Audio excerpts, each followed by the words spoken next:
Anda hari ini. Semangat ya belajar ya, kita siap-siap ya.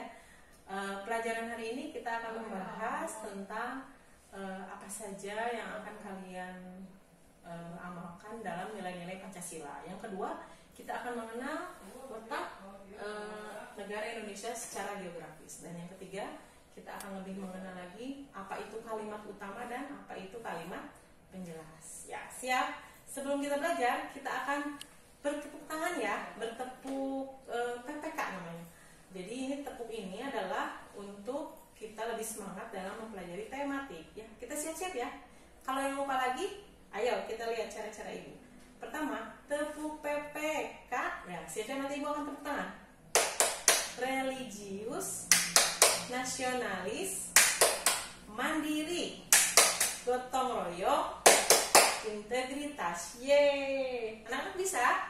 Kita satu kali lagi ya. Tepuk PPK, religius, nasionalis, mandiri, gotong royong, integritas. Yeay. Nah, udah ya, sudah 2 kali. Insya Allah kalian pelajari di rumah. Setiap kita belajar tematik, kita akan menggunakan tepuk PPK. Siap? Sekarang kita akan masuk ke materi yang pertama. Pertama, Ananda akan mengenal tentang Pancasila-nya. Ini ibu bawakan ya. Ibu bawakan lambang negara kita. Sebelum kita mengetahui apa saja yang akan kita pelajari di lambang negara kita, kita akan bernyanyi bersama ya tentang lambang negara kita, yaitu judulnya lagu Garuda Pancasila. Siap? Semuanya bernyanyi ya. Terdengar sampai ke ibu ya. Siap? 1, 2, 3. Garuda Pancasila.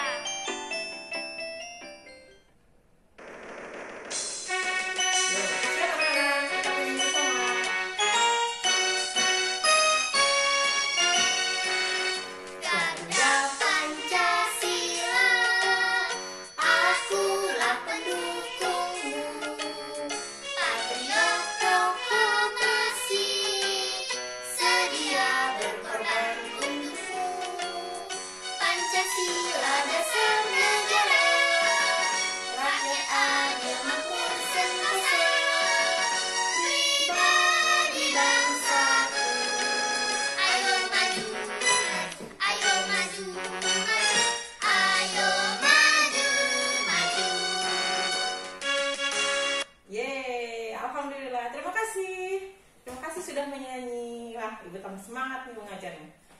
Ayo kita langsung masuk ya ke materinya. Pertama, Pancasila ini adalah dasar negara kita.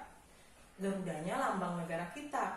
Pancasila ini isinya nih yang dilambangkan dengan simbol-simbol ini adalah lambang dasar negara kita. Yang pertama adalah kita akan sama-sama ya membacakan Pancasila dengan sila-silanya. Yang pertama, Pancasila, ayo bersama-sama anak-anak. 1. Ketuhanan yang Maha Esa. 2. Kemanusiaan yang adil dan beradab. 3. Persatuan Indonesia. 4. Kerakyatan yang dipimpin oleh hikmat kebijaksanaan dalam permusyawaratan perwakilan. 5. Keadilan sosial bagi seluruh rakyat Indonesia. Nah, kita sudah membacakan teks dari Pancasila. Sekarang kita akan mengenal apa saja sih nilai-nilai yang kita pelajari, nilai-nilai yang kita contoh dalam kehidupan sehari-hari untuk Pancasila ini. Ya, pertama, ketuhanan yang Maha Esa dilambangkan oleh bintang segi 5. Kita harus mempercayai bahwa Tuhan itu adalah Esa, Tuhan itu satu, dan kita memiliki berbagai agama yang kesemuanya itu meyakini bahwa Tuhan itu adalah satu. Yang keduanya, kita juga harus saling menghormati sesama umat beragama. Kita harus toleransi. Toleransi itu kita membiarkan orang lain melakukan ibadahnya. Kita tidak boleh melarang. Kita sama-sama saling menghargai, menghormati. Selanjutnya, anak-anak sudah paham yang pertama, sila pertama? Ya, kita masuk ke sila yang kedua, yaitu dilambangkan oleh rantai emas, yaitu kemanusiaan yang adil dan beradab. Kita sesama manusia harus saling menyayangi, harus saling membantu. Ya, di sini kita harus mengetahui hak dan kewajiban kita sebagai warga negara, sebagai siswa, sebagai anak, dan sebagai manusia seutuhnya. Ya. Selanjutnya kita masuk ke sila yang ketiga, yaitu Persatuan Indonesia. Di sini dilambangkan oleh pohon beringin. Di sini melambangkan kita itu harus mencintai tanah air kita. Ya, kita harus menciptakan rasa persatuan dan kita harus rela berkorban untuk agar tanah air kita itu ya bisa bertahan, bisa tidak diganggu oleh pihak lain. Ya. Yang keempat yaitu tentang kerakyatan yang dipimpin oleh hikmat kebijaksanaan dalam permusyawaratan perwakilan. Di sini kita melambangkan saat kita memiliki sesuatu kesulitan atau permasalahan, kita selesaikan dengan cara musyawarah bersama-sama, saling gotong royong. Ya. Selanjutnya di sila yang terakhir yaitu dilambangkan dengan padi dan kapas. Di sini keadilan sosial bagi seluruh rakyat Indonesia. Di sini kita belajar tentang menghargai apa itu artinya kerja keras, dan kita itu harus saling mau berbuat adil. Berbuat adil itu kita tidak bisa mementingkan kepentingan sendiri, kita harus mengutamakan kepentingan bersama. Ya. Agak mirip dengan sila keempat, tapi memang sila kelima itu bertitik tolak ke keadilan. Nah, inilah termasuk sila-sila dari Pancasila. Insya Allah mudah-mudahan kita contoh-contoh lain kita nanti cari lagi ya. Nanti Ibu coba gali lagi dari kalian. Selanjutnya setelah kita mengenal tentang nilai-nilai dari Pancasila, kita akan masuk apa sih Pancasila itu sebagai dasar negara kita itu. Kita harus mengetahui juga negara kita itu seperti apa. Nah, sekarang kita masuk ke kegiatan di mana kita mengenal apa itu letak geografis. Letak geografis adalah letak Indonesia dilihat dari seluruh permukaan dunia. Jadi dari letak kita itu ada di mana. Nah, sekarang kita lihat di sini Indonesia itu adalah ada di benua Asia, di mana Indonesia itu terletak di antara benua Asia di sebelah utara dan benua Australia di sebelah selatan. Australia di bawah sini. Selanjutnya dikelilingi oleh dua samudra, yaitu lautan yang sangat luas, yaitu Samudra Hindia dan Samudra Pasifik. Selain itu, selain yang besar, kita itu berbatasan dengan beberapa negara. Ya, di sini negara yang paling dekat dengan kita adalah Malaysia. Di sebelah utara, Malaysia.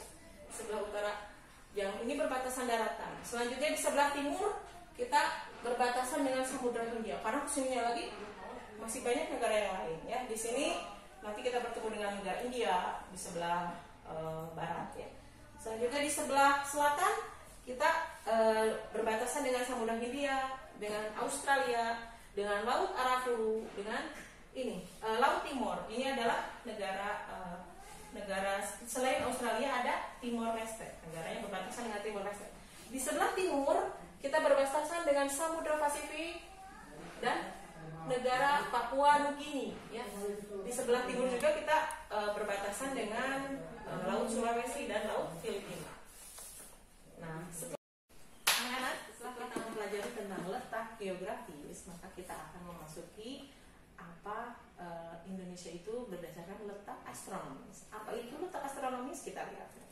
Letak astronomis adalah letak sebuah tempat dilihat dari garis lintang, garis yang mendatar, dan garis bujur yang memanjang. Di mana garis lintang adalah garis khayal yang membentang, membagi dua menjadi bagian utara dan bagian selatan.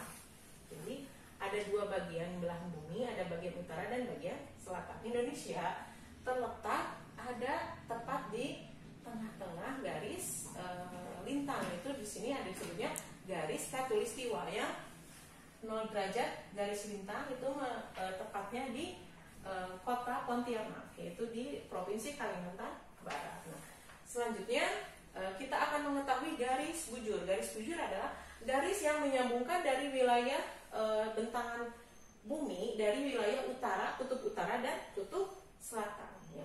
Di sini kita tepatnya Indonesia itu ada di 6 derajat lintang utara, yaitu tepatnya di Pulau Sabang, yaitu di Provinsi Aceh. Selanjutnya 11 derajat lintang selatan ada tepatnya di daerah batas ini Merauke. Dari sini, dari Pulau Timur ini kita tepatnya 11 derajat lintang selatan. Selanjutnya 95 bujur timur. Di sini kita lihat dari garis bujur 95 bujur timur.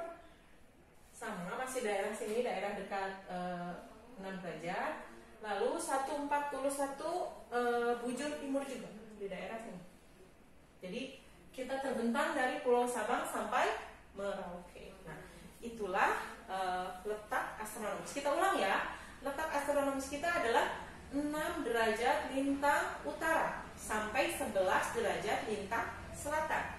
Selanjutnya 95 derajat bujur timur sampai 141 bujur timur. Nah, itulah letak astronomis kita. Nah, kita sudah mengenal tadi dari mulai Pancasila, letak geografis dan astronomis. Sekarang kita mengenali Indonesia itu kaya dengan apa nih? Banyak apa nih?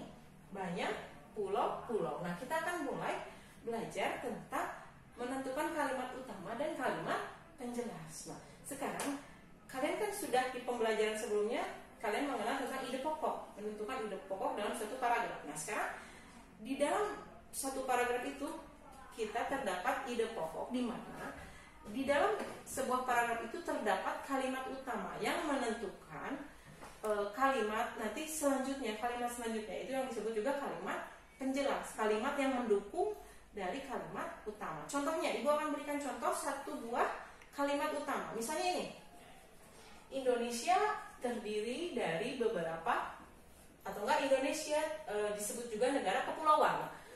Indonesia disebut negara kepulauan, itu bisa disebut kalimat utama. Selanjutnya, kalimat penjelasnya kita akan tambahkan, yaitu yang mendukung negara Indonesia itu ada negara kepulauan. Contohnya, Indonesia terdiri dari berapa anak-anak? Berapa pulau yang ada di Indonesia? Banyak, tepatnya 16.000 pulau. Jadi kalimat pendukungnya adalah Indonesia, banyaknya pulau di Indonesia ada 16.000. Banyak, kalimat pendukungnya banyak, ada lagi. Pulau-pulau terbesar di Indonesia ada 5. Nah, kalian bisa menyebutkan? Iya, betul. Pulau yang terbesar adalah Kalimantan. Selanjutnya Papua. Selanjutnya lagi Sumatera. Selanjutnya lagi Sulawesi, dan terakhir pulau yang paling terkecil atau dari pulau-pulau besar itu adalah Pulau Jawa. Nah, berarti dari sini kalian sudah belajar apa itu kalimat utama dan apa itu kalimat penjelas. Ibu ulang. Kalimat utama yang pertama tadi, Indonesia adalah negara kepulauan. Kalau yang penjelasnya, ternyata kepulauan di Indonesia itu terdapat ada 16.000. Dan Ibu menyebutkan lagi tadi penjelasnya, ada 5 pulau besar di Indonesia. Kalian menyebutkan lagi apa saja pulaunya? Nah, dari Pulau Kalimantan, Papua, Sumatera, Sulawesi, dan Jawa. Nah, itu kita sudah belajar apa itu kalimat utama dan apa itu kalimat penjelas. Mudah-mudahan anak-anak Anda paham ya. Kita bertemu lagi di pembelajaran selanjutnya. Mohon maaf bila ada kekurangan atau kesalahan. Wassalamualaikum warahmatullahi wabarakatuh.